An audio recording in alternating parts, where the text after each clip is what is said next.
After we finished the EOD escort missions, we moved on to another mission, patrolling the Kindy Street area, which is right outside of the green zone. Kindy Street is a relatively upscale neighborhood. Some of the houses in the Kindy area would cost well over $1 million here in America.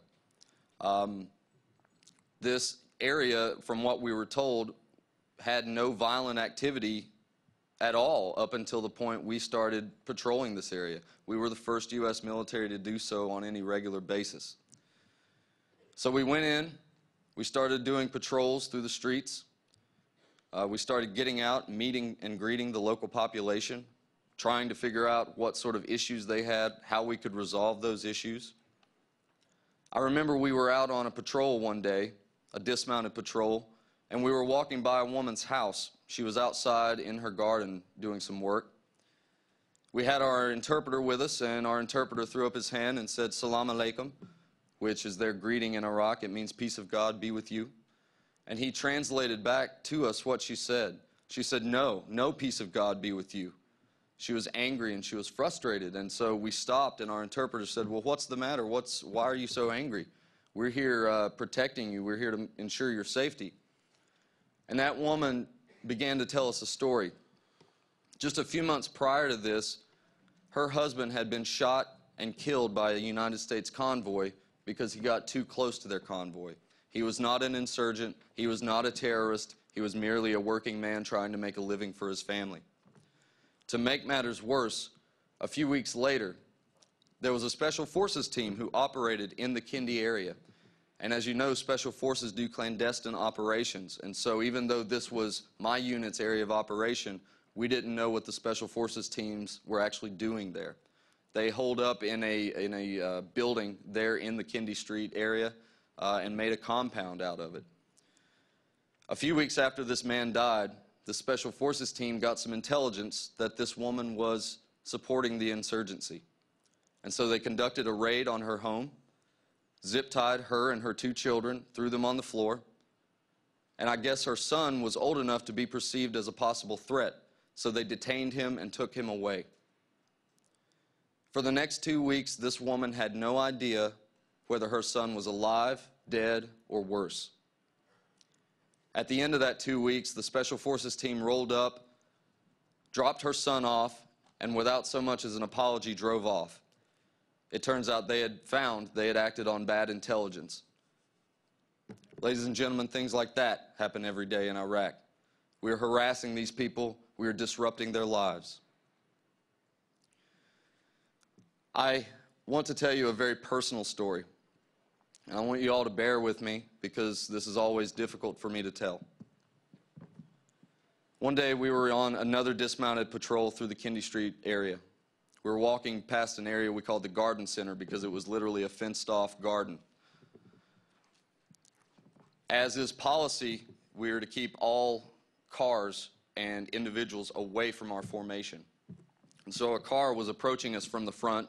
I was at the rear of the formation because I was the medic, and the medics hang out at the back with the platoon sergeant in case anything happens up front so you can respond. They waved the car off down a side street so that it would not come near our formation. As I made it up to that side street, the car had turned around and was coming back towards us because the street was blocked off by a concrete T-barrier at the other end. So I began doing my levels of aggression. I held up my hand, trying to get the car to stop. The car sped up. And I thought to myself, oh my God, this is it. This is someone who is trying to hurt us. And so instead of doing what I should have done according to policy and raising my weapon, instead I did what you should never do, and I took my hands off of my weapon altogether and began jumping up and down, waving my hands back and forth, trying to get this car to stop and see me. The car kept coming. And so I raised my weapon, and the car kept coming. I pulled my selector switch off of safe, and the car kept coming. I was applying pressure to my trigger, getting ready to fire on the vehicle. And out of nowhere, a man came off of the side of the road, flagged the car down, and got it to pull over. He walked around to the driver's side door, opened it up, and out popped an 80-year-old woman. Come to find out, this woman was a highly respected figure in the community, and I don't have a clue what would have happened had I opened fire on this woman. I would imagine a riot. Ladies and gentlemen, I hate guns. I spent 10 years in the military, and I carried 2 of them on my side in Iraq. But I think they should be melted down and turned into jewelry.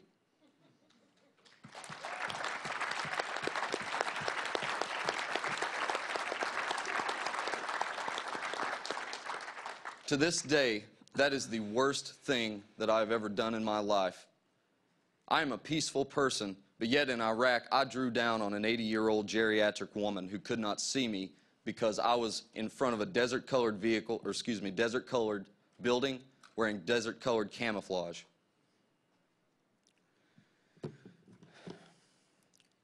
Another personal story from my experience. The next mission that we got was to man the main checkpoint that entered into the green zone. We called this checkpoint Slaughterhouse 11 because the very first day we got into country, a car bomb went off in that checkpoint. We were a couple of blocks away at the time, and none of us knew what it was, so we were asking around, what was that? What was that? Oh, that's the car bomb that goes off every single morning at checkpoint 11. And that's where the name Slaughterhouse 11 comes from. You could literally set your watch by the time a car bomb would explode in that checkpoint every day.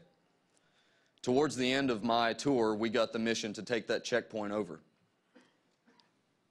And my unit said, "What is the matter with you people? We're getting ready to go home in just a couple of months. Why are you giving us Slaughterhouse 11? Are you wanting us to die?"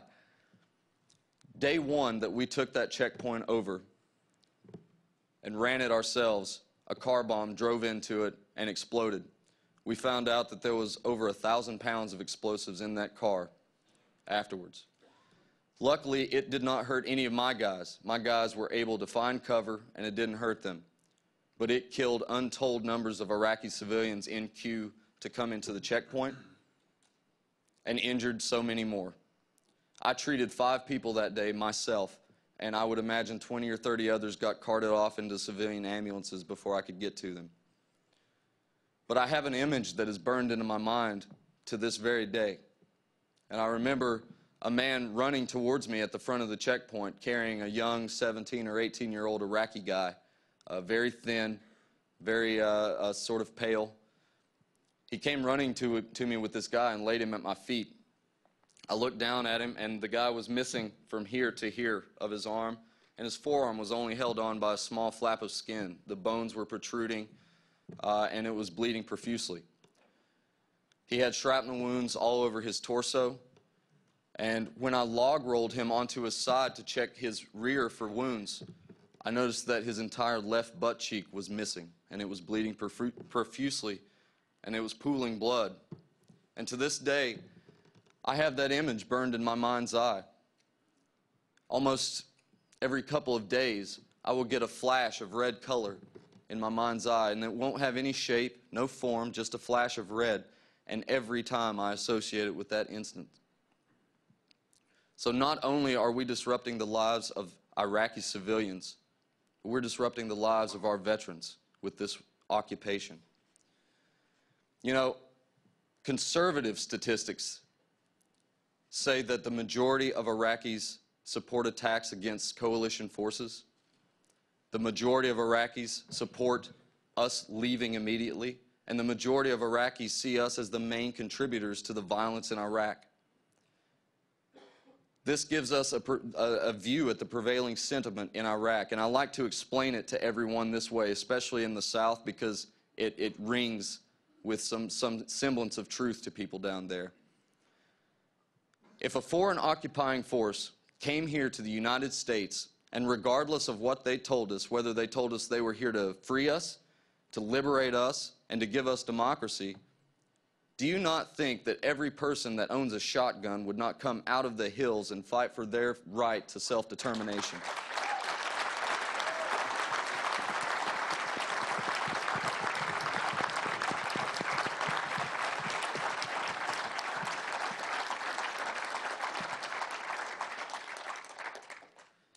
And I like to sum it up like this. The prevailing sentiment in Iraq is this. Another time that I was out on patrol in the Kendi Street area, as I said, part of our mission was to meet and greet the local population and find out what their problems were.